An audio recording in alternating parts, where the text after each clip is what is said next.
Vamos a Zamboanga. Vamos. Vamos.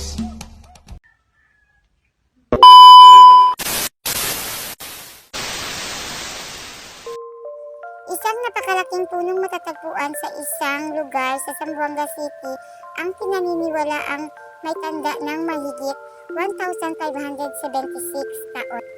Ang nasabing punong may taas na 28 metro at tinatawag itong Acacia Tree.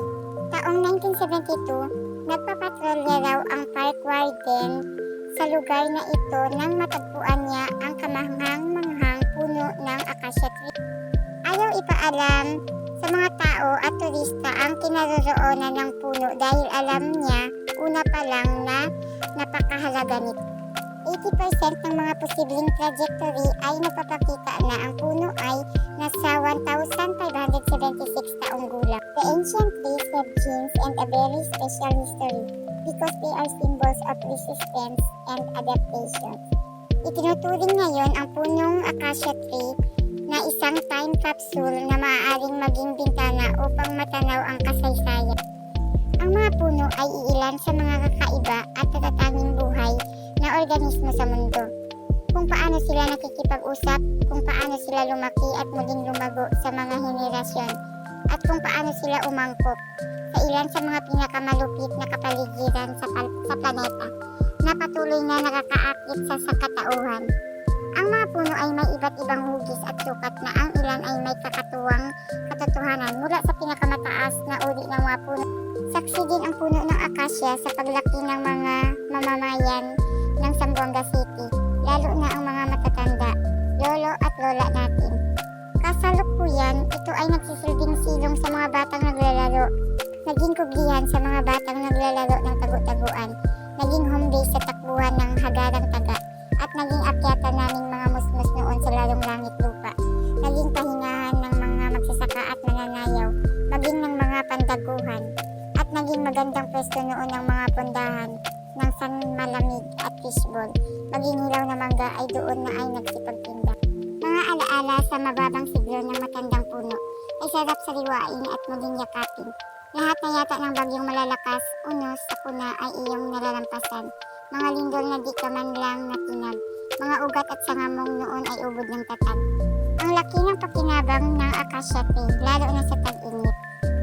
Ito ang kwento tungkol sa puno ng acacia tree.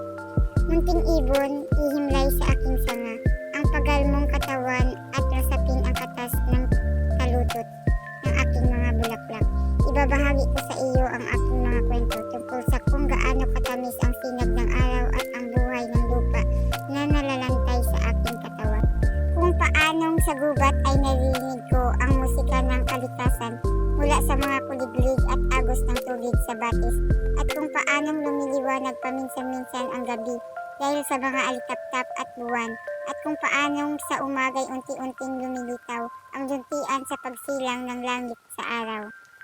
Ikukwento ko ang pakikipagsapalaran sa mga delubyo, kung paano ko pinigil ang paglagasa ng lupa at paglalim ng baha, at kung paano ko sinalag ang malakas na hangin tumatangay ng buhay.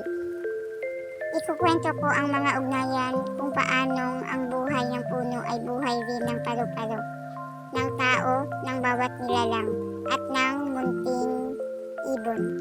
Kaya, pangalagaan natin ang ating mga puno, lalo na ang puno ng acacia, dahil napakalaking bagay ang magkaroon ng mga puno sa ating kapaligiran. Ito ay nakakatulong sa atin sa pagsugpo ng mga bagyo, pag-init, at kung ano pa man.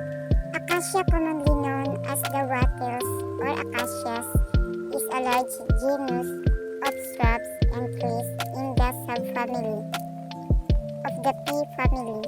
Initially, it comprised a group of flat species native to Africa and Australia. The genus name is Neo-Latin, borrowed from the Greek acacia, a term used by Dioscorides for a preparation extracted from the leaves and fruit pods of Bacillia nilotica, the original type of the genus in Hispinax. Mucho flores de colores, Bonita las mujeres, comida bien